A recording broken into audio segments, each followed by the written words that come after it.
Baik, langsung saja. Selamat pagi Pak Tri Mahendra dan selamat pagi teman-teman. Assalamualaikum warahmatullahi wabarakatuh.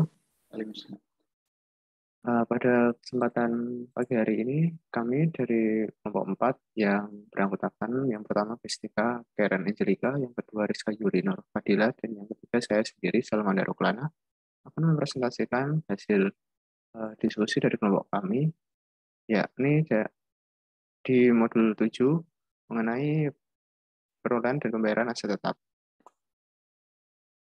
Untuk inti dari soalnya, di modul 7 ini yang pertama adalah mempelajari ICQ yang telah dibuat oleh Rika, yang kedua adalah membuat prosedur audit, yang ketiga membuat kertas kerja pemeriksaan untuk pengujian ketaatan dan kewajaran saldo, dan yang keempat adalah melengkapi kertas kerja neraca dan kertas kerja laba rugi seperti pada modul-modul sebelumnya. Untuk yang pertama akan dijelaskan oleh teman saya untuk ICD-nya. Baik, selanjutnya adalah terkait dengan ICQ atau pengendalian internal yang dilakukan oleh klien. Yang pertama ini terkait dengan penambahan dan pengurangan aset tetap, di mana apakah semua penambahan atau pengurangan itu diotorisasi sebagaimana mestinya secara tertulis. Nah, di klien ini sudah dilakukan atau keterangannya adalah ya. Kemudian apakah diusulkan dengan surat yang menunjukkan satu pertimbangan, harga taksiran, pemasok, spesifikasi, akun yang didebit atau dikredit, taksiran umur, dan persentase penyusutan atas tambahan baru. Nah, dari ke-6 poin ini, ICQ yang dilakukan oleh klien adalah iya. Nah, yang poin C, apakah bukti atas dilepaskannya sesuatu aset tetap yang akan diganti baru telah diotorisasikan, dan apakah setiap mutasi atau pemindahan secara rutin dilaporkan kepada bagian akuntansi, klien sudah melakukan hal ini. Untuk yang poin kedua adalah apakah disusun anggaran untuk pengeluaran modal atau investasi atau capital expenditure dan persetujuan tertulis atas setiap proyek yang besar ditandatangani oleh staf yang ditunjuk oleh Dewan Komisaris atau rapat umum pemegang saham dan diberikan kepada bagian pembelian, teknik, dan akuntansi. Klien tidak melakukan pengendalian internal ini. Untuk yang ketiga adalah apakah semua pengeluaran investasi dalam bentuk upah, bahan, dan persediaan harus melalui prosedur administrasi yang sama dengan pengeluaran yang langsung dibebankan sebagai biaya. Ini juga sudah dilakukan oleh klien.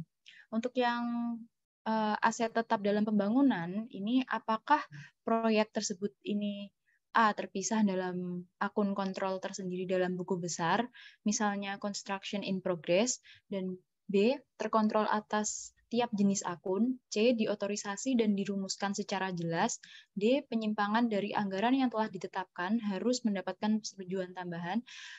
Dari keempat poin ini, klien juga sudah melakukan pengendalian internal. Untuk yang bagian registrasi ini, pertanyaan yang kelima adalah apakah registrasi atau dokumen aset tetap ini disimpan dengan baik oleh perusahaan, dan apakah registrasi atau dokumen aset tetap itu akurat dan secara berkala dicocokkan dengan akun kontrol buku besar. Dan D, menunjukkan perincian sebagai berikut, yaitu nomor identifikasi, lokasi, taksiran umum, dan persentase penyusutan. Dari ke seluruh poin ini menunjukkan bahwa klien sudah melakukan pengendalian internal sesuai dengan poin yang kelima ini. Kemudian selanjutnya adalah apakah semua aset tetap ini diamankan dengan baik, dirawat dengan baik, dan diasuransikan dengan cukup. Klien juga sudah melakukan hal tersebut. Untuk yang ketujuh, ini apakah peralatan dan perkakas kecil terkontrol dengan cukup atas perolehannya, atas penyusutannya, dan diamankan dan dirawat dengan baik. Ya, di sini klien juga sudah melakukan pengendalian internal terkait registrasi ini. Selanjutnya, apakah terdapat pengawasan yang baik terhadap bukti-bukti pemilikan atau title deeds aset tetap terkait dengan perincian secara jelas pemilikan dibuat dalam satu daftar? Iya, kemudian disimpan oleh bagian yang terpisah dari bagian akuntansi juga sudah dilakukan. Kemudian untuk bagian nilai saat ini, poin ke-9 ini adalah nomor 9, apakah nilai buku aset tetap jauh menyimpang bila dibandingkan dengan taksiran harga pasar yang berlaku?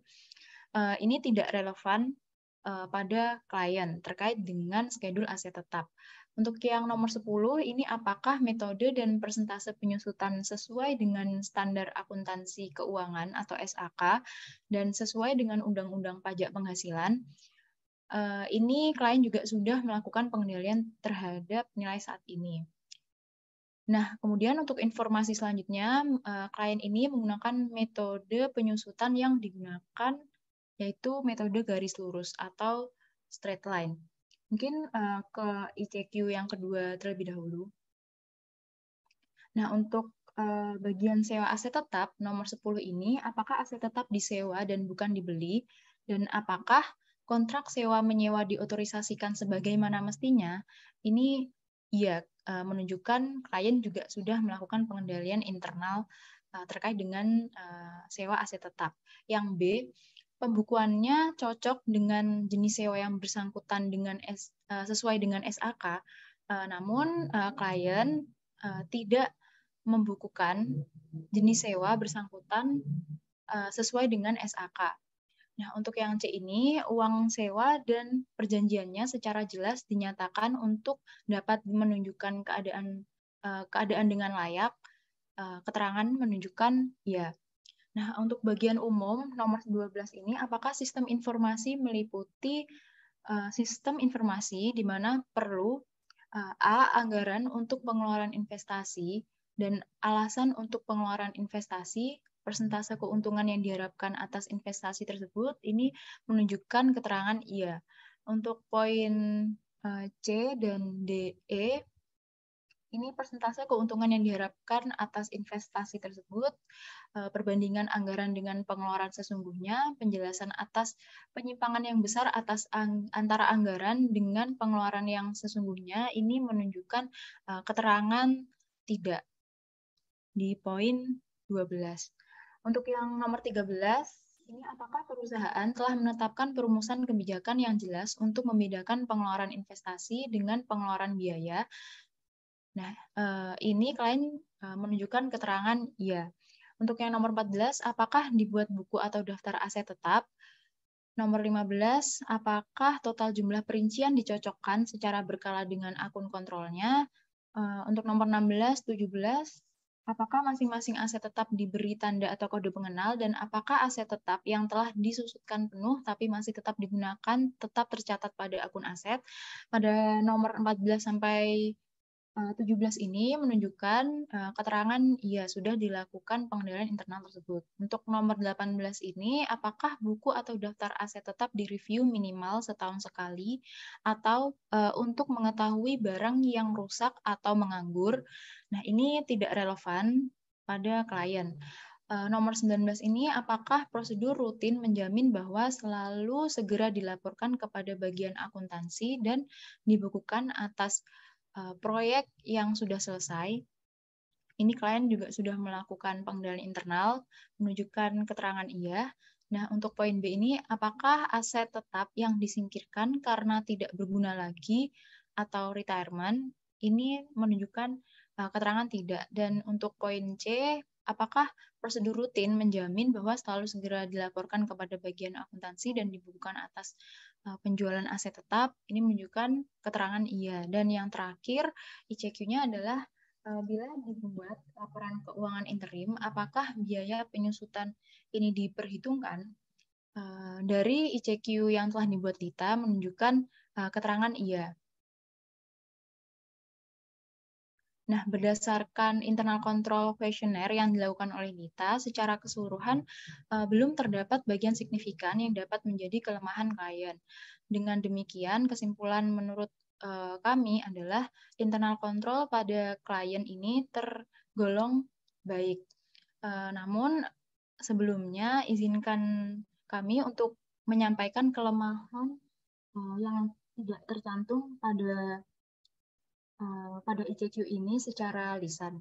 Yang pertama, ini nilai buku aset tetap ini tidak dibandingkan dengan taksiran harga pasar yang berlaku sehingga terdapat nilai yang berbeda jauh. Kemudian yang kedua ini buku atau daftar aset tetap tidak direview minimal setahun sekali untuk mengetahui barang yang rusak atau menganggur. Mungkin sekian ICQ menurut kelompok kami. Selanjutnya prosedur audit akan dilanjutkan oleh rekan saya.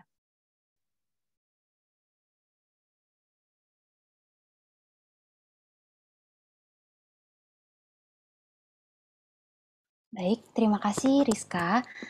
Selanjutnya teman-teman, kita akan membahas prosedur audit yang telah dikerjakan oleh auditor dalam mengaudit aset tetap PT Sugus. Yang pertama, siapkan schedule utama sehubungan dengan audit aset tetap. Nah, ini sudah dilakukan oleh auditor dan tercantum dalam indeks J, yaitu schedule utama audit aset tetap. Selanjutnya, yang kedua, minta daftar aset tetap atau list of fixed asset yang mencakup tanggal perolehan, nilai perolehan, unit, akumulasi penyusutan, beserta nilai bukunya. Cocokkan dengan saldo akun dan kontrolnya. Nah, ini sudah dikerjakan oleh auditor yang dapat dilihat dari pernyataan dalam modul, yaitu auditor meminta saudari Olivia sebagai manajemen untuk mempersiapkan daftar aset tetap dan penyusutan menurut perhitungan akuntansi, sehingga dapat dikatakan ini prosedur audit ini sudah dilakukan. Selanjutnya, yang ketiga, pelajari kebijakan akuntansi mengenai kapitalisasi nilai perolehan aset tetap dan perhitungan penyusutan, apakah diterapkan secara konsisten dengan periode sebelumnya. Bila terjadi perubahan metode kebijakan dan tarif penyusutan, pelajari efek kumulatifnya dan apakah nilai metode baru tersebut wajar. Nah, atas pernyataan dalam modul juga sudah dijelaskan terkait metode penyusutan, yaitu menggunakan metode garis lurus tanpa nilai sisa, dan terkait masa manfaat aset tetap yang digunakan, sehingga ini sudah dikerjakan oleh auditor. Selanjutnya, terkait transaksi, mutasi, penambahan, dan pengurangan, ini sudah dijelaskan dan sudah dikerjakan dan sudah terangkum dalam indeks JJ, yaitu schedule pendukung audit aset tetap. Selanjutnya, untuk yang kelima, apabila ada construction in progress, telaah biaya yang dibebankan. Apabila pembangunan aset ini disubkontrakkan ke pihak lain, perhatikan apakah pencatatannya sudah sesuai dengan presentasi penyelesaiannya dengan melihat perjanjian kontrak dan berita acara penyelesaiannya. Kaitkan dengan kewajiban yang timbul pada periode yang sama. Nah, ini terkait construction in progress, ini belum dikerjakan, sehingga tidak tercantum dalam indeks manapun. Selanjutnya, apabila ada aset tetap yang diperoleh melalui sewa guna usaha atau leasing, bandingkan daftar aset tetap dengan perjanjian sewa guna usaha tersebut. Telaah apakah pencatatan sudah sesuai dengan pernyataan dalam PSAK nomor 30, bandingkan dengan kewajiban dalam sewa guna usaha yang timbul. Nah, terkait aset tetap yang melalui leasing, ini sudah dilakukan prosedur audit yang tercantum dalam indeks JJ. Selanjutnya, apabila aset tetap yang diperoleh dari penukaran dengan modal saham perusahaan, teliti kewajaran nilai tukarnya dengan membandingkan dengan harga pasar, serta apakah pembukuannya sudah sesuai dengan prinsip akuntansi yang berlaku. Nah, atas kasus ini tidak ada aset tetap yang diperoleh dari penukaran modal saham, sehingga ini belum tidak dikerjakan. Selanjutnya terkait revaluasi nilai aset tetap. Nah, dalam kasus ini tidak ada revaluasi atas nilai aset tetap sehingga tidak tercantum dalam indeks manapun. Selanjutnya lakukan reasonable test atas perhitungan penyusutan yang telah dilakukan perusahaan dengan melakukan secara pergolongan daripada aset tetap tersebut. Nah, atas reasonable test ini melakukan rekonsiliasi antara penambahan akumulasi penyusutan dengan beban penyusutan. Ini sudah dilakukan dalam schedule utama indeks J, sehingga mendapatkan nilai buku aset tetap. Selanjutnya yang ke-10, apabila beban penyusutan aset tetap yang dibebankan pada beban produksi di bawah kapasitas normal perusahaan, beban tersebut tidak boleh dibebankan sepenuhnya ke dalam beban produksi. Lakukan perhitungan atas kasus seperti ini. Ini sudah tercantum dalam indeks J. Selanjutnya, lakukan inventarisasi aset tetap, terutama untuk penambahan selama tahun berjalan. Terkait observasi fisik ini, sudah dilakukan oleh auditor dan tercantum dalam indeks J. Selanjutnya, ini terkait pengungkapan yang diperlukan atas poin-poin di bawah ini, yaitu terhadap aset tetap yang direvaluasi, aset tetap yang dijadikan jaminan pinjaman kepada kreditur, bunga yang dikapitalisasi sesuai dengan prinsip akuntansi, aset tetap dalam sewa, aset tetap yang masih dalam penyelesaian, aset tetap yang belum atau tidak digunakan dalam usaha. Selanjutnya, perubahan kebijakan akuntansi aset tetap dari tahun sebelumnya, aset tetap yang masih dalam tahap penyelesaian proses hukum, sama pengurangan aset tetap. Nah, atas kejadian di sini belum tidak ada yang perlu diungkapkan dalam indeks sehingga ini tidak dicantumkan dalam indeks manapun. Selanjutnya, terkait tujuan perpajakan. Atas 3 poin ini tidak ada prosedur audit yang dilakukan dan tercantum dalam indeks manapun. Selanjutnya, yang ke-14, catat hal-hal yang perlu diungkapkan dalam surat pernyataan atau client representation letter, surat manajemen atau management letter, serta hal-hal yang perlu diperhatikan para partner. Ini sudah tercantum dalam dalam indeks J. Selanjutnya, untuk prosedur audit yang kedua, terkait siklus terkait utang. Maaf, ini salah di sini. Oke, terkait utang sewa. Yang pertama, minta semua daftar utang sewa atau leasing. Nah, ini dalam kasus ini tidak ada pernyataan bahwa auditor telah melakukannya sehingga ini tidak tercantum dalam indeks manapun. Yang kedua, melakukan konfirmasi atas kewajiban tersebut mengenai saldo pertanggal neraca atau laporan posisi keuangan untuk mengetahui tingkat bunga yang terutang jaminan, schedule pembayaran, dan syarat-syarat lain. Ini tercantum dalam N1. Selanjutnya, meminta salinan atau kopi surat perjanjian sewa untuk permanent file. Perhatikan apakah perjanjian tersebut merupakan metode model atau capital lease method atau metode operasional atau operating lease method. Nah, ini belum dilakukan. Meminta salinan ini belum dilakukan sehingga tidak tercantum dalam indeks manapun. Selanjutnya, periksa bahwa penerimaan pinjaman telah dibukukan sebagaimana seharusnya. Ini yang selanjutnya, vouching setiap pembayaran pokok pinjaman dan bunga telah dilakukan. Kedua ini sudah dilakukan dalam indeks N1 dan M3.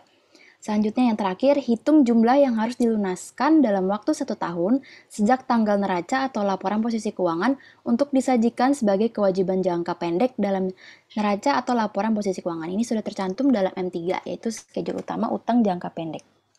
Oke.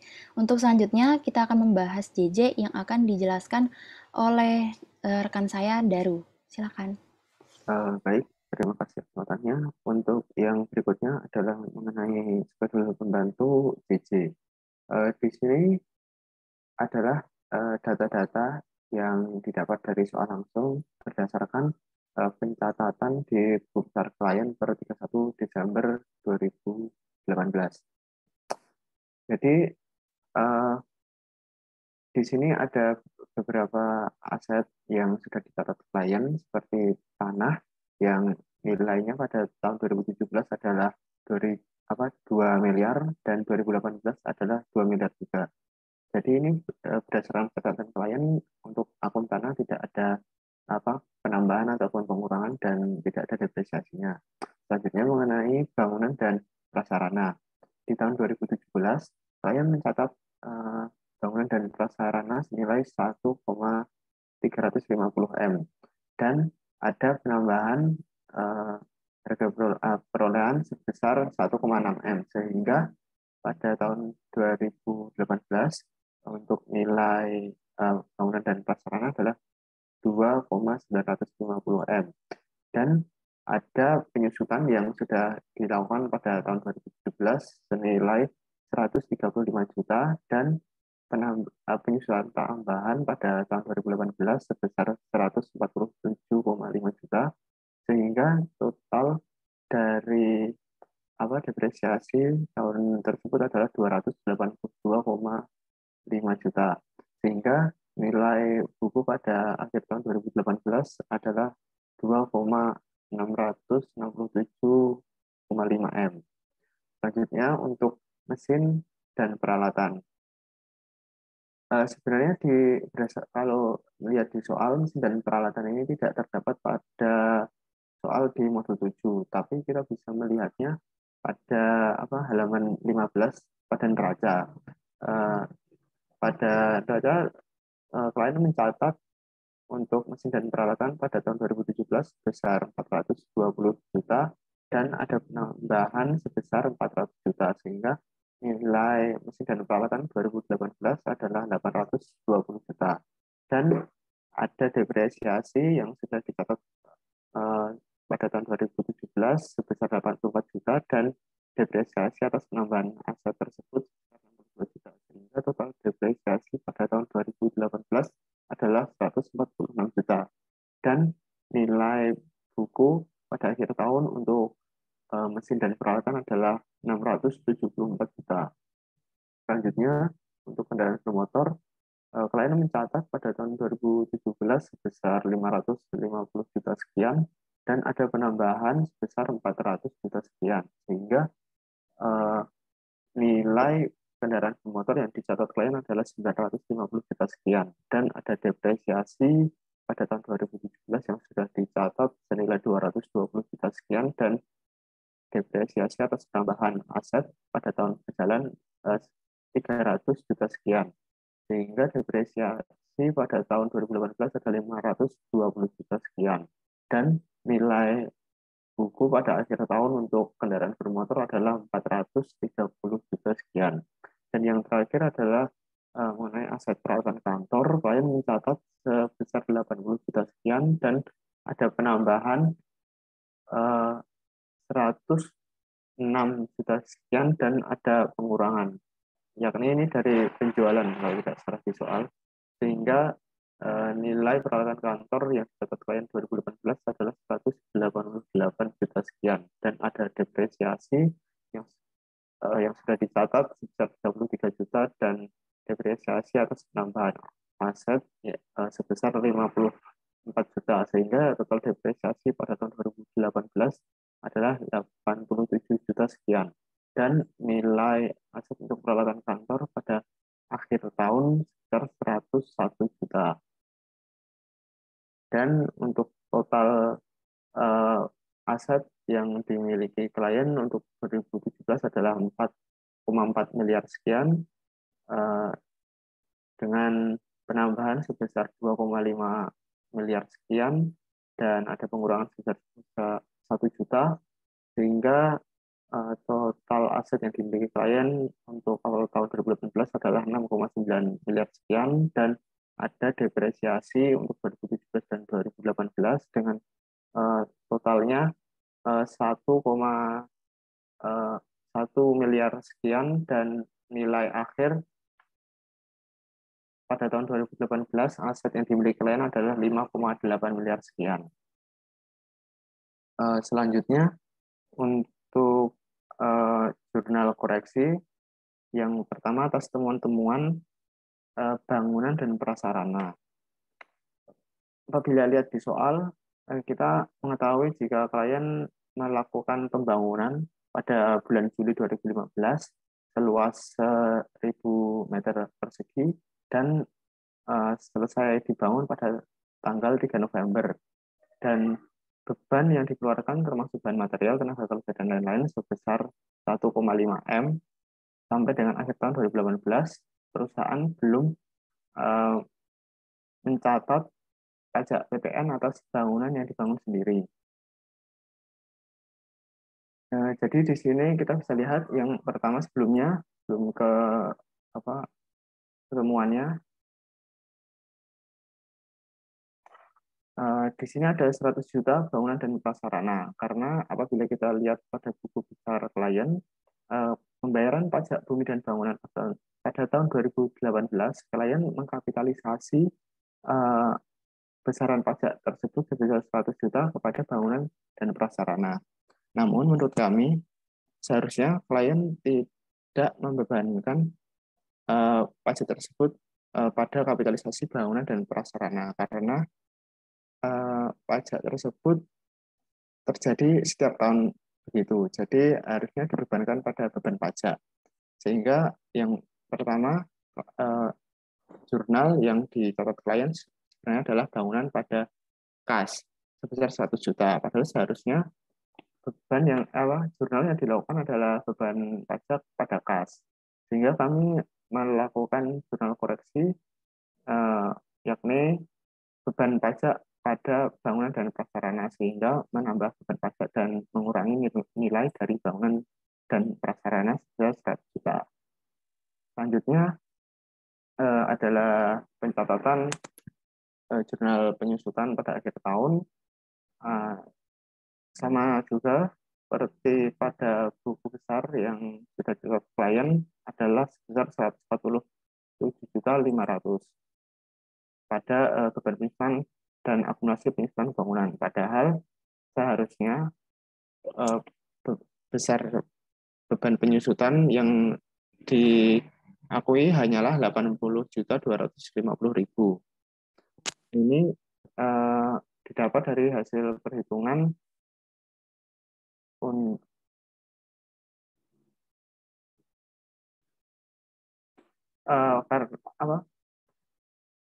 bangunan pada awal periode sebesar 1,3 M, kita akan depresiasikan secara secara penuh karena sudah ada sejak awal periode. Selanjutnya ada reklasifikasi construction in progress sebesar 1,5 M. Ini periode penyusutannya 2 karena tadi didapat dari soal jika pembangunan diselesaikan pada bulan November, sehingga tersisa 2 bulan hingga akhir periode. Sehingga kita dapat penyusutan seharusnya adalah 12,5 juta. Dan yang terakhir adalah PPN konstruksi kegiatan membangun sendiri sebesar 30 juta. Sehingga kita dapat penambahan depresiasi sebesar 250.000, sehingga total depresiasi yang seharusnya diakui adalah 80.250.000 dan bukan 147.500.000. Sehingga atas kelebihan kebebanan ini kita melakukan jurnal akumulasi penyusutan bangunan pada beban penyusutan sebesar selisihnya yakni 67.250.000. Selanjutnya jurnal terakhir mengenai bangunan yakni adalah PPN yang belum diakui oleh perusahaan atas kegiatan membangun sendiri.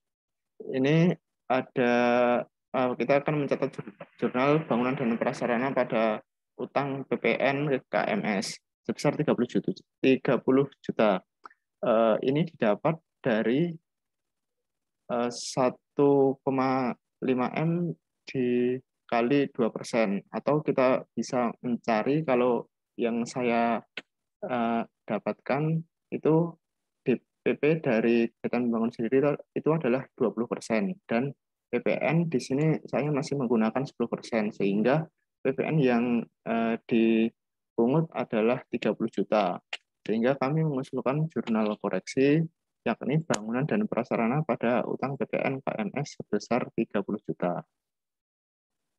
Selanjutnya untuk temuan mengenai kendaraan bermotor akan dilanjutkan oleh teman saya.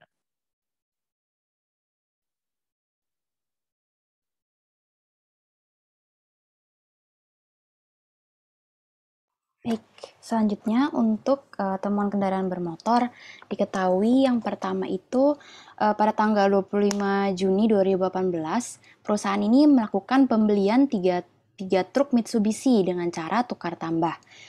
Dengan harga perolehan 300 juta. Ditukar tambah dengan apa? Ditukar tambah dengan truk Nissan yang diperoleh pada tanggal 6 Juli 2017 dengan harga perolehan 80 juta dan akumulasi penyusutan sebesar 16 juta.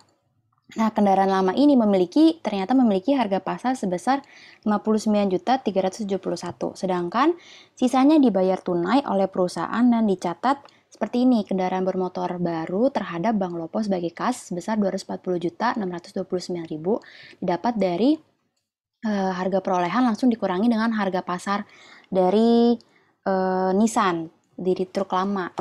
Nah, kita harus melakukan koreksi atas transaksi ini karena ini belum memperhitungkan rugi penjualan dan menghapuskan kendaraan bermotor lama, sehingga kita mencari dulu rugi penjualan. Nah, diketahui kos Nissan, harga perolehan Nissan itu sebesar 80 juta, dikurangi dengan depresiasi Nissan sebesar 16 juta, mendapatkan book value Nissan-nya sebesar 64 juta.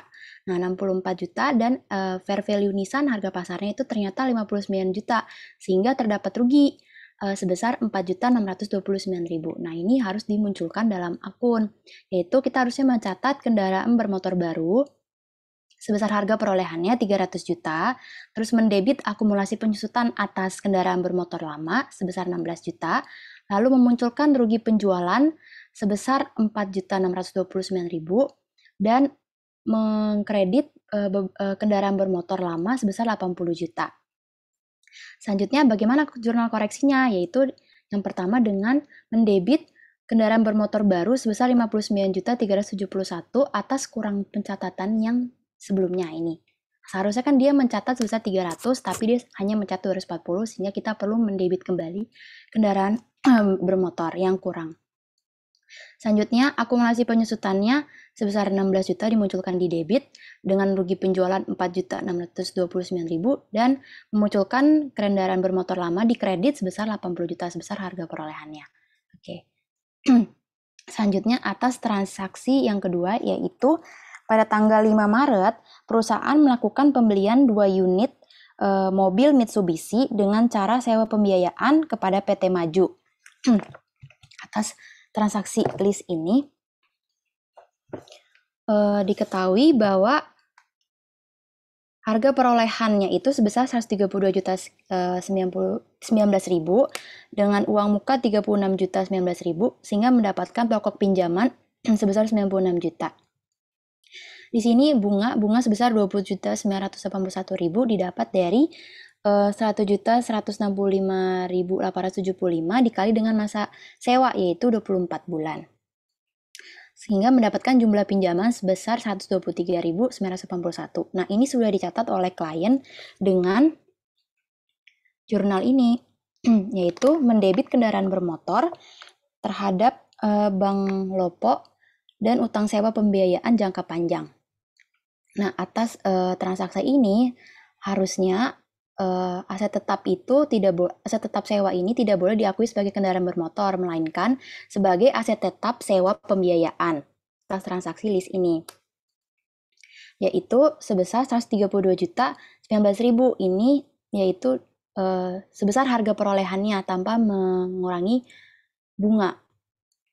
dikurangi bunga, yaitu dengan memunculkan aset tetap sewa pembiayaan terhadap Bank Lopo sebesar 132 juta terhadap 36.19 dan utang sewa pembiayaannya sebesar 96 juta. Nah, bagaimana jurnal koreksinya? Yaitu aset tetap pembiayaan sebesar 132 juta, lalu mendebit utang sewa sebesar 27.981 karena ini didapat dari kelebihan tadi, utang sewanya kelebihan kan, harusnya kan dia mencatat 96 juta, tapi dia dicatat 123 juta, sehingga kita harus mendebit utang untuk menguranginya, yaitu sebesar 27.981. Lalu mengkredit kendaraan bermotor atas jurnal tadi sebesar 160 juta.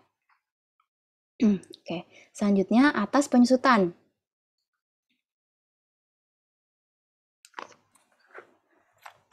Nah, atas penyusutan ini,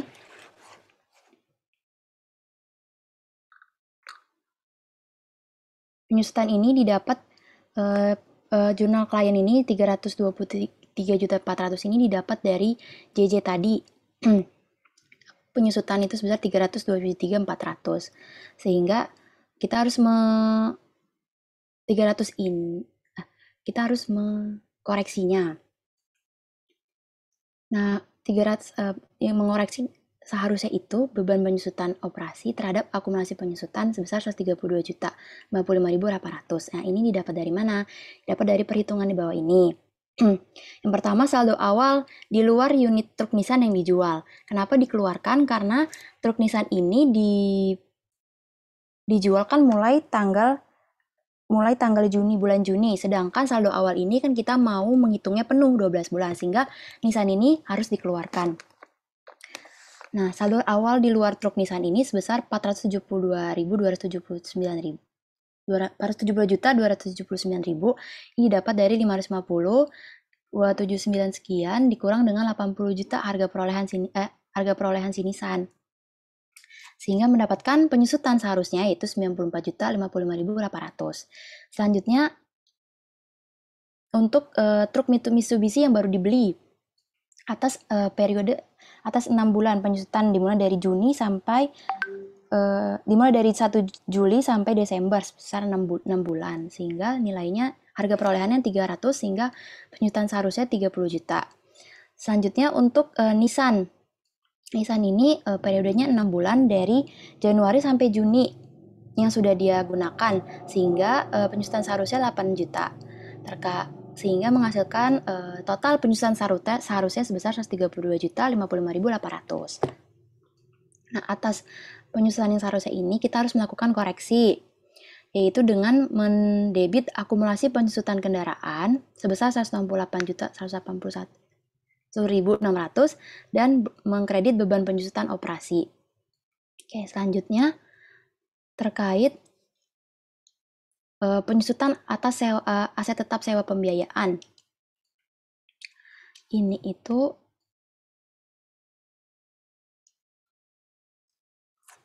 aset tetap. Ini gitu seharusnya kita mencatat beban penyusutan terhadap aset tetap pembiayaan sebesar 55 juta, tetapi si klien belum mencatat, sehingga kita memerlukan adanya koreksi, yaitu dengan mendebit beban penyusutan terhadap aset tetap pembiayaan sebesar 55 juta 7.000 sekian. Selanjutnya terkait untuk mencatat bunga pembayaran angsuran PT Maju yang belum dicatat klien nih. Beban bunga kita mengkoreksi dengan mendebit beban bunga terhadap utang sewa pembiayaan sebesar 9.327.000. Ini didapat dari angsuran sebesar 5.165.000 sekian dikali dengan 8 bulan dari Maret sampai Desember gitu. Untuk jurnal yang ketiga akan dijelaskan oleh Daru. Silakan Daru.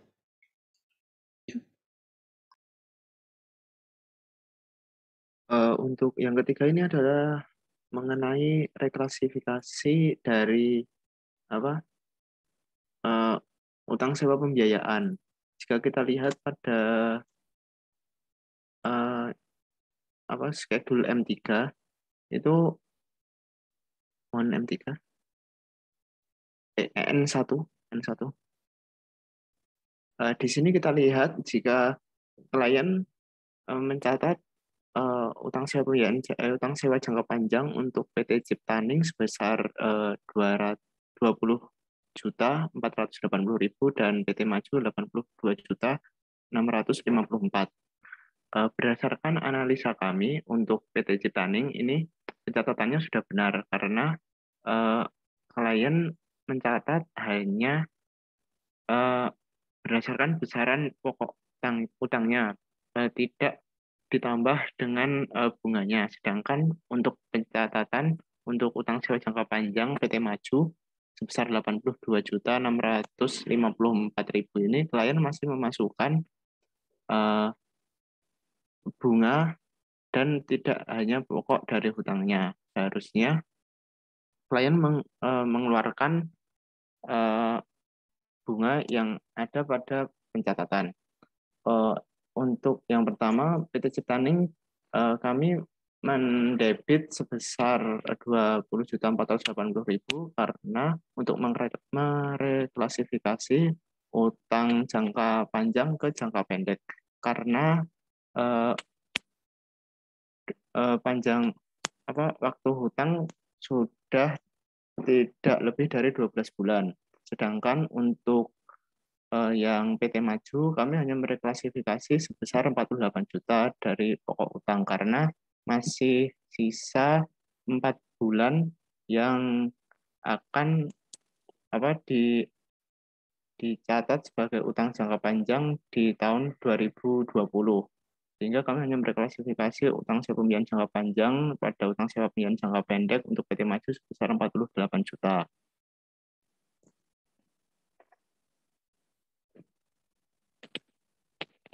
Baik, selanjutnya untuk peralatan kantor akan dijelaskan oleh Rizka. Baik, saya akan melanjutkan mengenai akun peralatan kantor. Nah, di sini berdasarkan temuan, jurnal pertama kami ini terkait dengan penjualan peralatan kantor. Diketahui di soal bahwa pada tanggal 23 Desember 2018 dijual satu unit komputer Wirnes dengan harga jual Rp3.500.000 yang diperoleh tanggal 11 Mei 2016 dengan harga 3 juta yang dibukukan oleh klien sebagai berikut. Nah, jurnal klien terkait dengan penjualan peralatan kantor ini adalah Bank Lopo pada peralatan kantor dan laba atas penjualan aset yang diterima oleh klien ini sebesar 3.500.000 dan peralatan kantor di kredit 1 juta dan laba atas penjualan asetnya 2.500.000. Nah, hal ini perlu dikoreksi karena perolehan peralatan kantor ini pada tahun 2016. Nah, sementara klien ini belum mencatat akumulasi penyusutannya pada saat dijual tahun 2018. Nah, apabila dilihat pada buku besar peralatan kantor, ini di buku Prakdit. Nah, diketahui kalau 2 unit komputer Wirnes ini jumlahnya 1 juta. Nah, sementara di soal ini diketahui kalau dijual sebesar 3 juta. Untuk itu, kelompok kami mengasumsikan untuk mengikuti jumlah yang ada di soal, yaitu sebesar 3 juta. Nah, dengan demikian, jurnal seharusnya yang harus dicatat oleh klien adalah tetap didebit pada Bank Lopo sebesar 3.500.000. Kemudian kreditnya ini peralatan kantor sebesar 3 juta karena perolehan pada tanggal 11 Mei 2016 ini 3 juta dan akumulasi penyusutannya yaitu dari 11 Mei 2016 sampai 23 Desember 2018 itu jika dihitung adalah 32 bulan. Oleh karena itu akumulasi penyusutannya dapat diketahui dari kos 3 juta dibagi dengan masa manfaat untuk peralatan kantor ini 5 tahun dikalikan dengan 32 per 12. Hasilnya adalah 1.600.000 debitnya. Kemudian untuk laba atas penjualan asetnya tinggal selisih dari debit dan kredit yaitu 2.100.000. Untuk itu, jurnal koreksi yang harus dicatat oleh klien ini tinggal mendebit akumulasi penyusutan sejumlah yang jurnal seharusnya, yaitu 1.600.000 dan laba atas penjualan aset merupakan selisih dari laba yang dicatat klien dan jurnal seharusnya, yaitu 2.500.000 dikurangi 2.100.000 ini sebesar 400.000 dan pada peralatan kantor 2 juta. Ini merupakan selisih juga antara peralatan kantor yang di jurnal seharusnya dan 1 juta di jurnal catat klien. Selanjutnya yang jurnal kedua ini terkait dengan pembelian peralatan kantor. Jadi di soal diketahui bahwa pada tanggal 12 Januari 2018 pembelian impor 10 unit komputer Pentium dan printer dari Korea dengan rincian harga perolehan ini 39.000 US dollar dan ongkos angkutnya 1.000. Nah, harga pabeannya menjadi 40.000. Nah, dalam rupiah adalah 92 juta.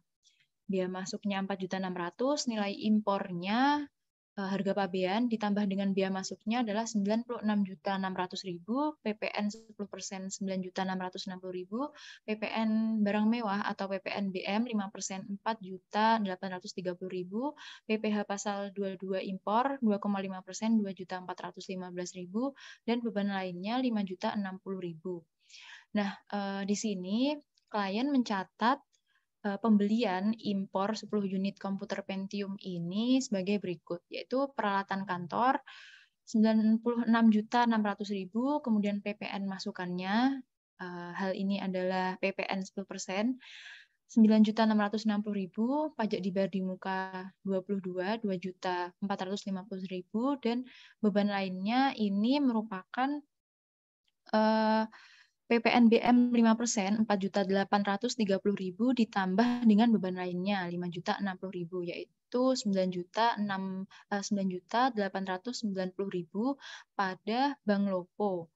Jumlahnya yaitu 118.565.000. Nah, di sini harus dilakukan koreksi, di mana kami mengasumsikan bahwa jurnal terkait dengan beban lainnya ini sebaiknya dikapitalisasikan ke peralatan kantor, sehingga nantinya jurnal seharusnya ini peralatan kantornya ini bertambah dari beban lainnya.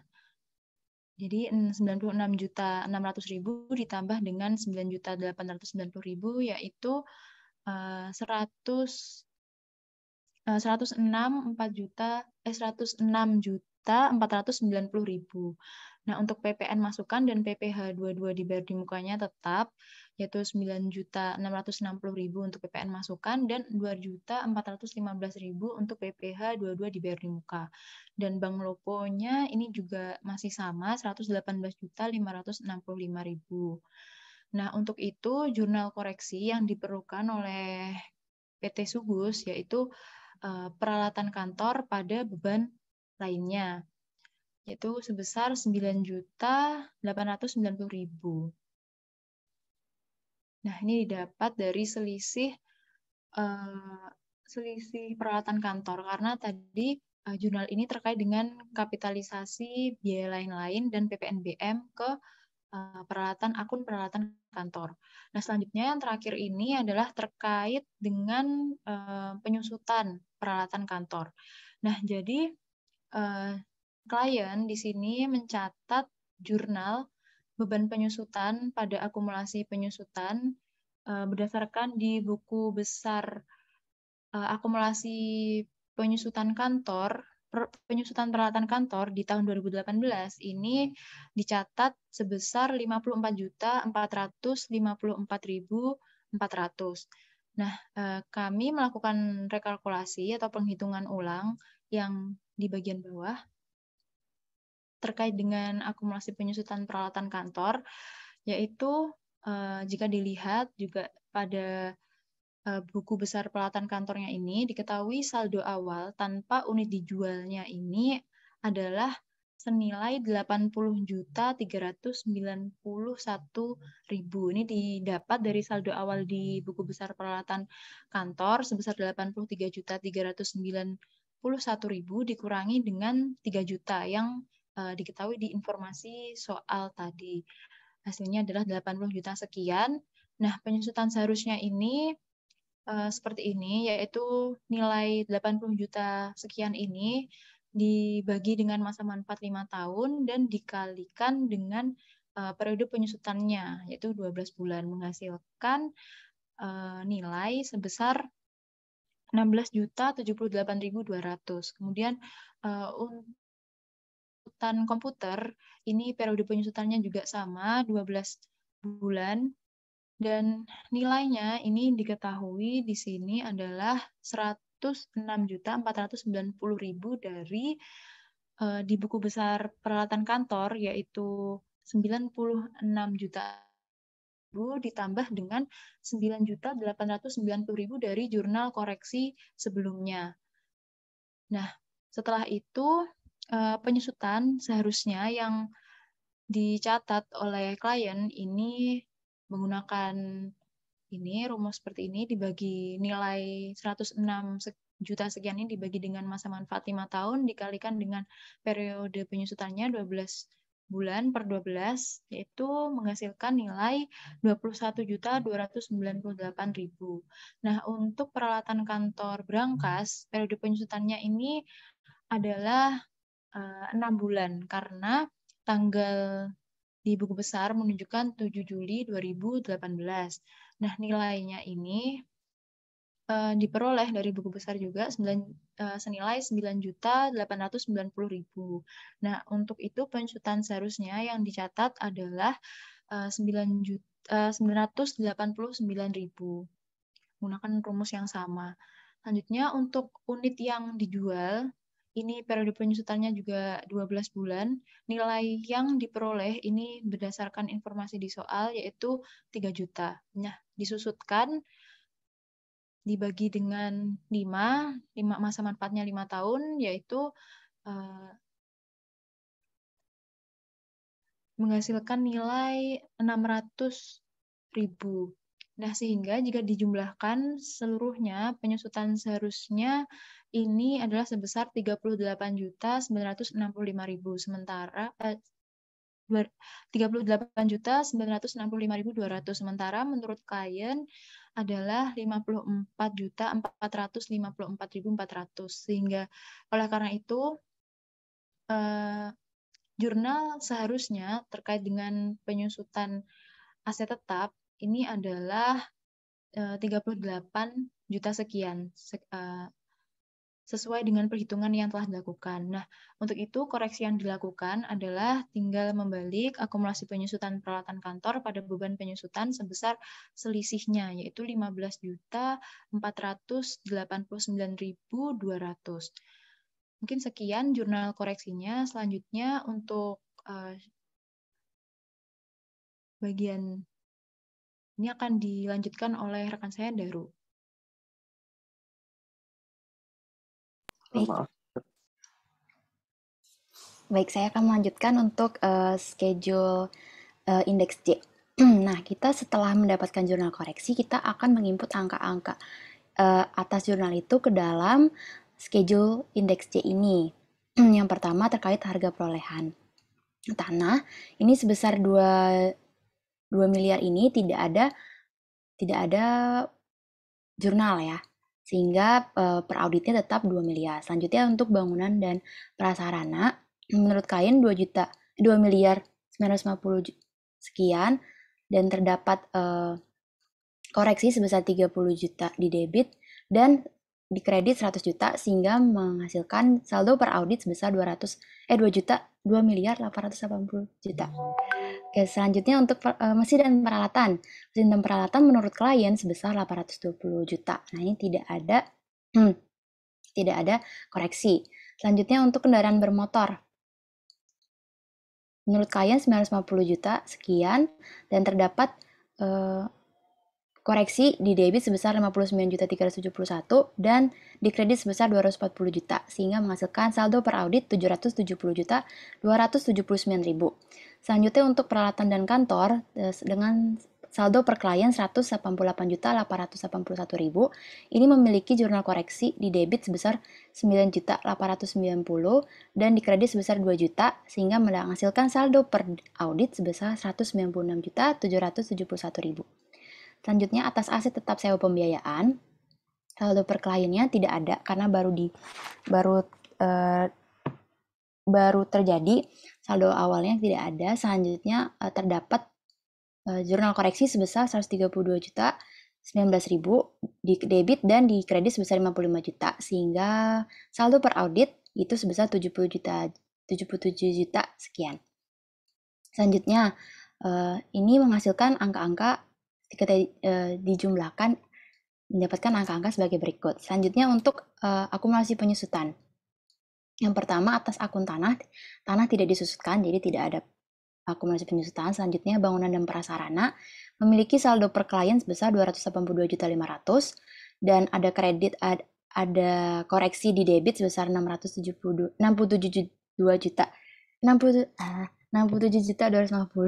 sehingga menghasilkan saldo audit 215 juta sekian. Selanjutnya untuk mesin dan peralatan, ini tidak terdapat koreksi penyusutan, sehingga saldo per auditnya tetap 146 juta. Selanjutnya kendaraan bermotor, saldo per kliennya itu 520.349.000. Nah, menurut kami koreksinya itu memerlukan koreksi di debit sebesar 184.181.600, sehingga saldo per auditnya 336 juta sekian. Selanjutnya untuk peralatan dan kantor, saldo per klien akumulasinya adalah sebesar 87 juta sekian, tapi menurut kami harus terdapat koreksi di debit sebesar 17 juta sekian, sehingga menghasilkan saldo per audit sebesar 70 juta. Nah, atas pengurangan harga perolehan terhadap akumulasi penyusutan mendapatkan nilai buku nih sebesar untuk bangunan dan prasarana menurut audit itu sebesar 2.664.750.000. Untuk peralatan dan mesin dan peralatan tidak ada koreksi. Selanjutnya untuk kendaraan bermotor dapat koreksi sebesar 243.552.000 sekian, sehingga menghasilkan saldo per audit 434 juta sekian. Selanjutnya untuk peralatan dan kantor memerlukan koreksi di debit sebesar 26.979 sekian dan di kredit 2 juta sehingga memerlukan saldo per audit 126 juta. Atas aset tetap sewa pembiayaan ini juga memerlukan koreksi tadi sehingga menghasilkan saldo per audit 77 juta 11.000 sekian. Sehingga saldo akhirnya per audit adalah sebesar 5.975 juta sekian. Untuk selanjutnya, untuk neraca dan laba rugi akan dijelaskan oleh rekan saya, Rizka. Silakan. Baik, untuk yang pertama ini adalah di bagian neraca. Jadi sesuai dengan schedule aset tetap yang sudah dilakukan sebelumnya, di sini diperoleh untuk bagian aset tetap ini ada harga perolehan, akumulasi penyusutan, dan nilai buku. Nah, di sini untuk per klien tanggal 31 Desember 2018, ini harga perolehannya menunjukkan nilai 6.909 juta sekian. Nah, dari sini, dari audit yang telah dilakukan untuk debitnya, ini menunjukkan nilai 231.280.000. Ini dari schedule minta tolong schedule J. Jadi di S11 sejumlah harga perolehannya yaitu 231 juta sekian. Nah, untuk kreditnya ini menunjukkan nilai 397 juta 7.700 rupiah. Nah, untuk itu jika dijumlahkan untuk debit, kredit, dan per kliennya, maka per auditnya di sini diperoleh nilai 6.744.061.083. Selanjutnya untuk akun akumulasi penyusutan, ini per klien pada 31 Desember 2018 menunjukkan nilai 1.036.659.800. Nah, untuk audit berdasarkan audit yang telah dilakukan, ini menunjukkan perubahan atau kesalahan di debit senilai 268.520.800 yang ada di indeks J.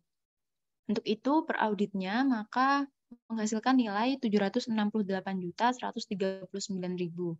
Nah, yang terakhir ini terkait dengan nilai buku aset tetapnya. Jadi per klien tanggal 31 Desember 2018 menunjukkan nilai 5.873 juta sekian. Nah, berdasarkan koreksi yang telah dilakukan, ini terdapat perubahan koreksi di debit yaitu senilai 499 juta yang ada di indeks J, 499.800.800 dan di kredit senilai 397 juta sekian. Nah, untuk itu per auditnya menghasilkan nilai 5.975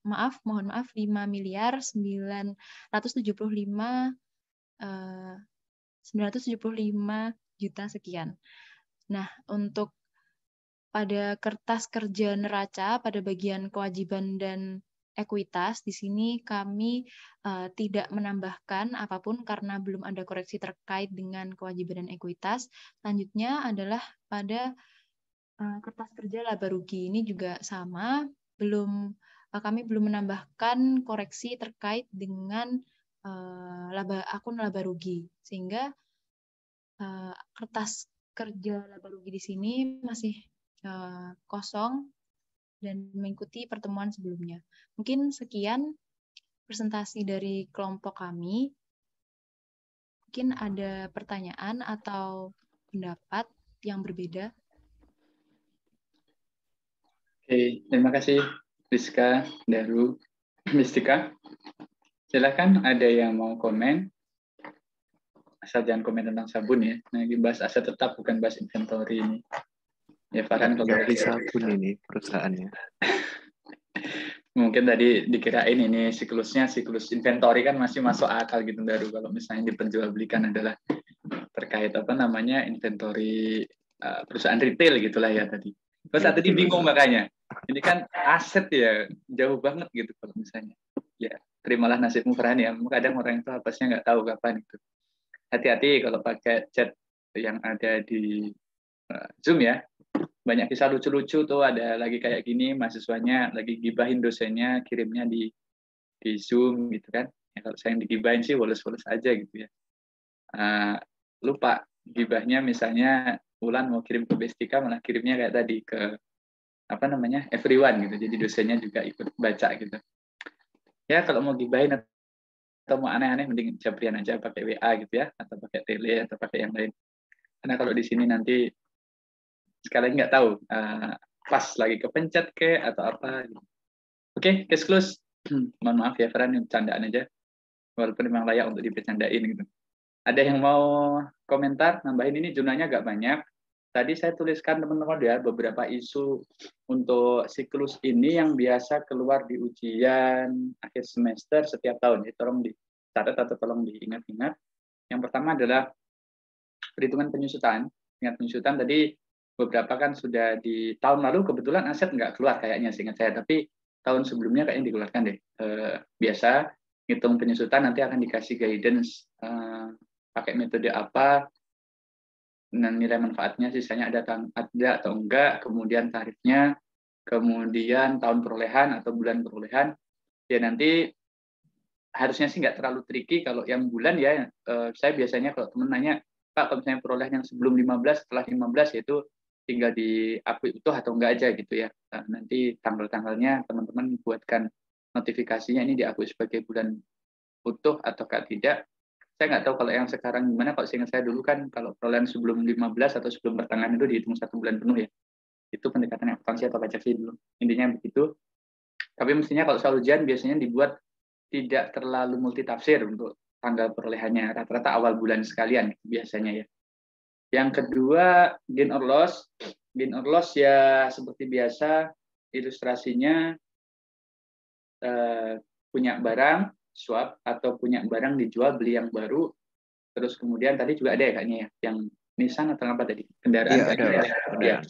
Ada satu gain or loss, itu juga sering keluar ya, sering keluar di ujian. Jadi dicermati untuk jurnal-jurnalnya. Yang ketiga, hari ini nggak banyak dibahas, tapi tentang kapitalisasi aset ya. Kalau yang tadi kan ada yang kapitalisasinya PPNBM sama biaya lain-lain. Nah, dulu yang pernah renovasi gitu. Aset renovasi, itu pertanyaannya misalnya, kalau misalnya ganti korden atau ngecat, itu masuk atau enggak. Nah, nanti kita sepakati aja kalau dari sekarang, kapitalisasi yang diakui tentu yang pertama melebihi SOP ya, melebihi threshold yang ditetapkan. Kalau di sini kan 300.000. Yang kedua, menambah masa manfaat atau enggak gitu. Nah, ilustrasi atau argumentasi teman-teman soal menambah masa manfaat ini yang menjadi titik kunci pengakuan kapitalisasi beban di aset ya. Memang tidak semua perusahaan ngasih SOP-nya clear ya. Terutama kayak misalnya gedung bangunan itu kan kadang perubahannya banyak ya. Jadi kalau paling gampang gini, kalau misalnya kayak ngecat, korden, ornamen, wallpaper, sifatnya menghias, itu tidak menambah masa manfaat, meskipun secara nilai di atas kapitalisasi. Kecuali di soal dinyatakan lain ya. Oke, ini saya ngomongin dulu yang umum, tapi kalau di soal, misalnya perusahaan melakukan pengecatan dan menurut SOP nilai tersebut dikapitalisasi, ya udah kita berarti ikut itu mengakui sebagai kapitalisasi. Tapi kalau misalnya tidak, kita analisis ada penambahan terhadap masa manfaat atau enggak. Masa manfaat itu biasanya kalau bangunan itu struktur gitu ya. Kalau mobil itu biasanya mesin, atau kalau penggantian spare part yang material gitu, ban itu masih make sense. Tapi kalau cuma ganti oli atau servis ringan, tentu itu harus dibebankan. Nanti intinya teman-teman berargumen lah ya di catatan notifikasi itu kasih ini berdasarkan analisis auditor menambah masa manfaat karena bla bla bla gitu. Untuk kapitalisasi yang tidak ada statement secara clear. Oke, silakan kalau ada yang saya sudah punya suggested solution sebenarnya yang kemarin sudah saya diskusikan juga, cuman karena tadi presentasinya cepat nggak mungkin bandingin satu persatu. Jadi teman-teman silahkan kalau ada yang oh ya sorry sebelum kita lihat di jurnal nggak perlu dilihatkan di ICQ-nya, tapi ICQ ini teman-teman sudah dapat polanya ya, ya mirip-mirip yang disajikan oleh teman-teman yang lalu dan kelompok sekarang. Dikenali yang pertama prosedur auditnya itu apa gitu. Nanti akan sering keluar biasanya suruh nulis buat TOC, buat STOT, harus bisa bedain gitu. Mana itu uji pengendalian, mana itu uji substantif, mana uji analitis. Jadi jangan salah. Beberapa tahun lalu mahasiswa saya banyak yang salah ketika disuruh ngisi prosedur kayak kemarin teman-teman kan soalnya prosedur analitis ya, ngisinya substantif, ngisinya pengendalian. Jadi prosedur audit itu nggak general gitu, sangat spesifik per jenis pengujian. Jadi itu dimengerti, bukan untuk masalah dihafalkan ya. Jadi nggak cuma hafal doang, tapi ngerti dulu yang penting. Oh kalau pengendalian ini fokusnya apa? Nah ICQ ini mayoritas bicaranya soal uji pengendalian. Nah, prosedur audit baru nanti bicara soal prosedur substantif, analitis, dan juga kepatuhan ya atau compliance. Yang kedua, begitu kita tahu apa pengendaliannya, kita harus tahu apa kelemahannya. Nanti yang akan kita latih di setelah ini ya, yang untuk ngerjain soal ujian yang lalu, tapi babnya adalah KAS ya, bab minggu lalu. Saya juga sudah naruh video yang KAS, tolong kalau sekali lagi luang disimak ya, 1,5 jam sama setengah jam videonya. Biar nanti kalau teman-teman kemarin kan kita nggak menduga kan ada soal teori tentang materialitas gitu, padahal itu sudah dibahas di AKSK, tapi karena mungkin saya juga salah nggak mengingatkan teman-teman untuk mereview yang teoritis, beberapa nilainya jadi nggak maksimal untuk yang teori. Oke, silakan ada yang mau menambahkan untuk yang jurnal ataukah sudah sama semuanya? Coba di scroll ke atas. Bulan mau komen, Bulan silakan. Izin bertanya Pak, terkait penyusutan yang aset sewa pembiayaan, karena mungkin kelompok saya itu menggunakannya masa manfaat 5 tahun karena terdapat BPO. Nah untuk itu saya ingin menanyakan apakah dapat menggunakan masa manfaat atau menggunakan masa sewa seperti itu Pak. Terima kasih Pak. Terima kasih. Ini ceritanya jadi ada aset yang ini asetnya menyewa ya dia ya, menyewa, kemudian benchmark penyusutannya mau pakai apa gitu, mau pakai kelompok aset secara general atau pakai sewa gitu ya, maksudnya Wulan? Iya Pak. Teman-teman penyaji ini pakai apa yang di sini? Bentar, saya sambil buka. Itu yang untuk penyaji menggunakan masa sewa Pak. Iya, menggunakan masa sewa Pak. Ini sebesar 55 juta. Masa sewanya berapa? 10 tahun ini?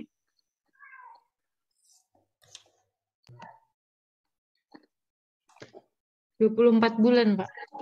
24. Kelompoknya Wulan menggunakan masa manfaat, Pak. Manfaat aset. 5 tahun. Iya, Pak. Bentar. Kelompok lain ada yang mau berpendapat sambil saya cari dulu yang punya saya. Itu sheet apa sih? Selain koreksi, kertas kerjanya ke sheet mana? Indeksnya? C sepertinya, Pak. C ya? Iya, Pak. C. Sebentar.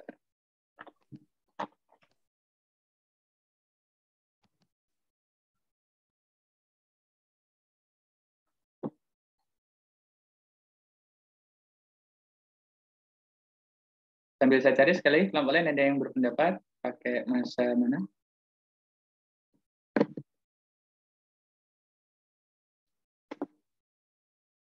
Angka jurnalnya tadi berapa ya?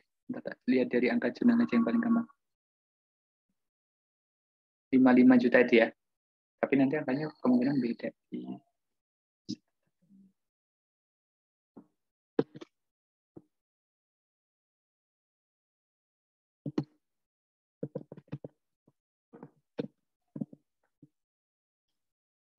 Kami kemarin kayaknya pakai masa manfaat deh. Jadi yang kami kerjakan kemarin sama dengan kelompoknya Wulan dari sisi bentuknya.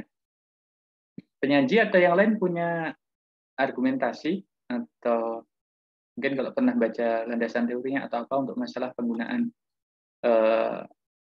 masa manfaat asetnya.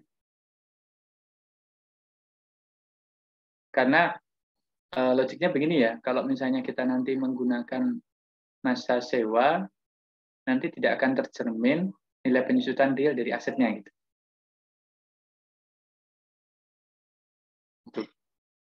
Itu Rizka, Bestika, dan Daru. Bisa dikasih notes, klik kanan, dikasih komen aja ya. Nanti dibuatkan perhitungan versi keduanya. Tapi kalau memang punya argumen, sekali lagi boleh disampaikan ya. Ini kan kita diskusi, jadi belum tentu pendapatnya Wulan atau pendapat saya paling benar.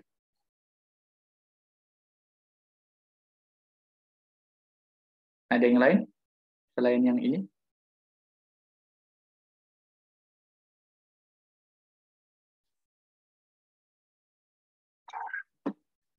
Wi, mau komen? Kalau di PSAK 73 waktu belajar AKM itu semakainya pakai masa manfaat Pak, kalau misalnya ada BPO-nya Pak. Masa manfaat ya? Iya. Memang bukan masa yang aset yang sewanya ya? Ya. Boleh tambahkan tadi ya referensi dari Dwi di PSAK 73.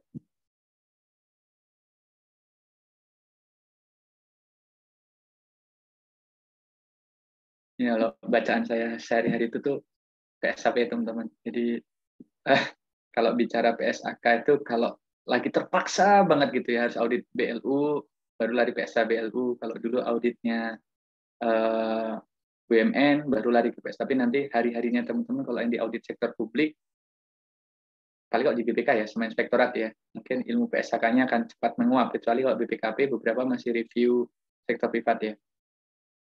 Memang harusnya tidak menjadi excuse sih, harusnya tetap belajar. Tapi ya otak kita untuk disuruh belajar PSAP aja, apalagi sekarang ini lagi migrasi kan Saiba ke Sakti, jurnal-jurnal Akpom yang dulu kita pelajari itu akan sangat berbeda gitu, karena harus pakai jurnal kirim. Jadi kemarin saya sampai kalau udah mentok jurnal kita nggak masuk gitu, saya tinggal ngasih auditi, udah jurnalin yang penting hasil akhirnya seperti ini, karena proses penjurnalnya beda dengan Akpom yang kita kenal ya. Kalau kita kenal misalnya jurnal sesuai dengan standar akuntansi pemerintahan itu, katakan A pada B, C pada D, dia enggak. A pada B-nya harus bridging dulu pakai H pada I, C pada K. Jadi jurnal kirim yang SIMAK BMN-nya, baru SIMAK BMN masuk ke Saiba, kalau sekarang masuk ke Sakti, baru bisa diproses jurnal itu. Jadi nanti ya nggak usah terlalu emosi jiwa kalau misalnya jurnalnya kita versi Akpom yang kita pelajari nggak masuk, ya proses bisnis yang sedang dirancang pemerintah memang begitu ya. Saya nggak tahu apa yang melatar belakangi sehingga jurnalnya nggak bisa langsung klik, mungkin karena itu ada dua sistem yang berbeda gitu. Jadi harus ada jurnal kirim dari asetnya, baru nanti bisa diterima di jurnal Saibanya. Atau sekarang pakainya Sakti. Sudah, yang lain nggak ada lagi. Coba ke atas pengakuan kemarin sih cuman ada beda sedikit yang pengakuan pajak ya. Cuma kalau tadi kayaknya pengakuan jurnal awalnya sudah benar deh. Sudah diakuinya kan pada kas kan tadi. Paling kiri. Nah, ini sudah sama. Kemarin penyaji yang lalu bangunan dan prasarana pada beban pajak ya. Jadi sudah kita koreksi juga seperti ini, bangunan dan prasarana pada kas. Nah, mungkin ini beban pajaknya aja. Beban pajaknya nih kan kalau di neraca, kalau di laba rugi coba dicek bunyi akunnya apakah memang beban pajak gitu. Kalau nggak salah kemarin beban pajak lain-lain yang khusus beban pajak ada nggak yang sesuai dengan ininya? Coba dicek nama akunnya ya. Masuknya itu tadi kemana? Ke beban lain-lain atau kemana?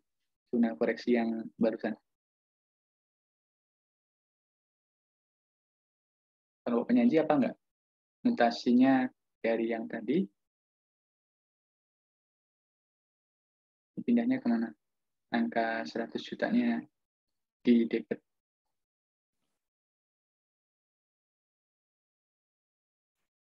Kita masukkan ke, sepertinya kita belum mencatat Pak. Kelupaan Pak ya Pak. Ya, posting dulu ya. Iya Pak. Posting dulu. Baik. Ini sesuaikan dulu dengan yang buku 4. Cek lagi nama akunnya. Ini kan soalnya nggak ada beban pajaknya yang khusus. Harusnya kalau di akun real tuh masing-masing dipisah. Beban pajak penghasilan, beban PPN, beban PPH, beban PPATB, beban PPH atau PPN impor gitu. Kalau dia melaksanakan impor ya. Karena nanti terkait masing-masing regulasi kan beda. Misalnya kalau nanti yang beban PPN, dia nanti harus cross-check untuk restitusi PPN masukan, PPN keluaran. Kalau untuk PPH, mungkin dia harus perhitungkan dengan kewajiban PPH karyawan pribadinya. Jadi, cuman kalau di sini kemarin saya cek, dia masih gabung sih beban pajaknya itu yang muncul hanya PPH, maksudnya itu ya, paling bawah itu kan, row 24 itu. Selain itu nanti paling kita taruhnya di beban lain-lain aja. Cek lagi baru ya di buku 1 maupun buku 2, akun yang muncul apa gitu. Apabila nambah akun baru begitu, apakah bisa Pak? Sebenarnya bisa-bisa aja, cuma nanti kalau misalnya di akhir, pastikan pas kita membuat penyelesaian audit, akunnya masih muncul gitu. Kan nanti kalau pas, misal nih, Daru di bab ini nambahin akun, nanti pas di bab selanjutnya, berarti harus konsisten kan nambahin akun terus. Jadi kalau untuk tujuan pengerjaan, paling gampang ya udah sesuaikan dengan atau pilih akun yang paling mendekati aja. Biasanya selalu ada akun-akun yang tipikalnya kita sebut saja akun nampung sampah ya, beban lain-lain, pendapatan lain-lain gitu. Kalau kita saya dulu waktu kuliah kan bikin akun sampah kalau jurnalnya nggak balance gitu kan, pokoknya di create akun yang penting nanti jurnalnya menjadi neraca dan laba ruginya menjadi balance. Kalau yang ini biasanya memang selalu disiapkan ada nama-nama akun tipikal yang khusus menampung sesuatu yang tidak bisa ditampung di akun yang spesifik. Biasanya misalnya ada belanja operasional, belanja non operasional. Jadi belanja operasional ada A, B, C, belanja operasional COVID, terakhir ada belanja operasional lainnya. Pendapatan operasional non operasional. Dia dirinci pendapatan PPH, pendapatan ini, pendapatan itu kalau di pemerintah ya. Nanti ada pendapatan non operasional lainnya. Ya, makanya dicek nanti kalau nggak ketemu akun yang sama, pilih satu akun yang paling mendekati. Itu yang baru ya. Jadi dicek. Kalau kemarin saya pakainya di beban lain-lain untuk yang jurnal pertama ini.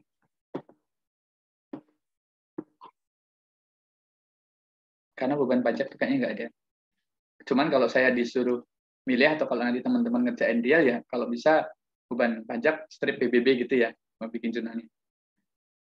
Kalau PPH ya bukan PPH, gitu. Maksudnya spesifik per nama akun. Ada lagi komentar, tambahan, koreksi, masukan?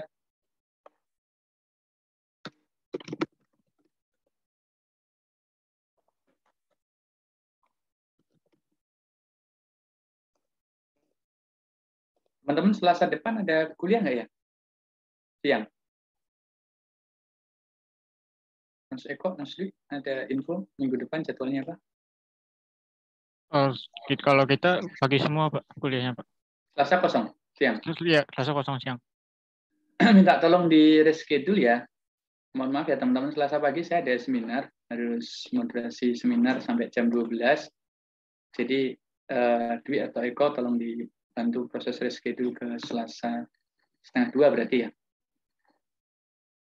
Baik, Pak. Iya, Pak. Ya, terima kasih. Oke, kalau tidak ada kita berikan applause dan silahkan ditutup kelompok penyaji. Baik, terima kasih atas perhatiannya Pak Tri dan teman-teman. Selamat pagi. Assalamualaikum warahmatullahi wabarakatuh. Waalaikumsalam warahmatullahi wabarakatuh. Kita masuk pertemuan ini 10 atau 11 menit. Jadi masih ada 3-4 pertemuan, tapi nanti dikurangi kuliah umum ya. Nanti sedapatnya latihannya, saya tidak mengambil semua, tapi saya pilih gitu yang kira-kira menurut saya berpeluang untuk dikeluarkan secara konsisten ya. Yang hari ini kita akan coba latih untuk mengerjakan adalah KAS. Ini bahasan kita pekan lalu. karena tadi saya sampaikan aset untuk yang tahun lalu nggak ada. Kas ini diingat-ingat atau ditulis lagi, kemarin saya sudah sampaikan ya, rekon ini selalu, hampir selalu menjadi favorit untuk dikeluarkan. Ini yang ketiga ini rekonsiliasi. Yang pertama seperti tadi yang dijelaskan kelompok penyaji pada saat awal adalah melihat apa kelemahan pengendaliannya. Apa kelemahan pengendaliannya. Nah, yang kedua ini adalah dampak terhadap prosedurnya. Maksudnya gimana? Kalau kita sudah ketemu kelemahan pengendalian, berarti kita apakan kelemahan itu gitu. Kita tanggulangi atau kita deteksi dengan apa? Misalnya memperkuat prosedur substantif berupa XYZ gitu ya. Jadi yang nomor 2 ini adalah fokusnya adalah menciptakan atau menuliskan apa prosedur audit yang paling relevan untuk mengidentifikasi dan mencegah yang untuk mengidentifikasi dan melihat mana yang menjadi kelemahan di nomor 1. Kita lihat ilustrasinya ya. KAP perwira dan seterusnya melakukan audit kepada PT XYZ. Ini prosedurnya. Ini kondisi yang pertama ini adalah perusahaan ini adalah jasa di bidang perparkiran dan security management ya, secure parking yang kayak di mall gitu, yang dia tap cash dan seterusnya. Kemudian dia punya ini harusnya ABC ini menjadi A12 ya. Jadi anggap saja yang kalimat A dalam menjalankan kegiatan ini lanjutan dari atas ini.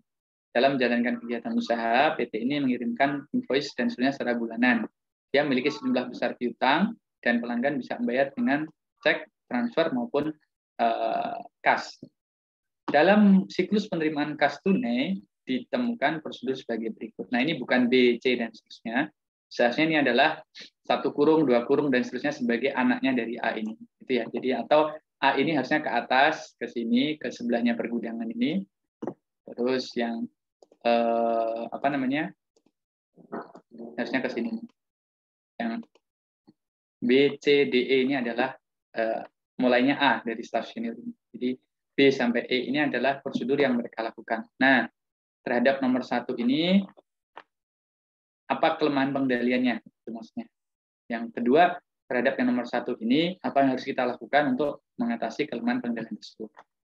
Yang nomor 2 ini dibuat rekonsiliasi. Ini ada yang tricky kemarin teman-teman ya. Jadi mungkin nanti kita coba lihat teman-teman bisa selesai ataukah tidak dan apakah bisa balance untuk rekonsiliasi kas bank yang ada di sini. Oke, ini soalnya sudah saya kirimkan di grup, di WhatsApp grup. Kemudian kita coba dulu selesaikan sampai jam 10. Nanti kita lihat secara kelompok selesai atau tidak. Mentok juga cuma 1 soalnya. Ini 1 dari 4 atau 1 dari 5 ini. Nanti dikerjakannya berkelompok, tapi disubmit di LMS-nya per individu. Ada pertanyaan? Seperti biasa, nanti saya open all rooms. Teman-teman silahkan gabung di kelompok masing-masing. Ya, saya usahakan bisa ronda ke seluruh kelompok. Kalau misalnya memerlukan diskusi, pas saya lagi nggak di sana, teman-teman bisa chat di WA atau kirim di main room ya. Nanti saya tinggal pergi ke masing-masing kelompok. Oke, sudah muncul breakout-nya.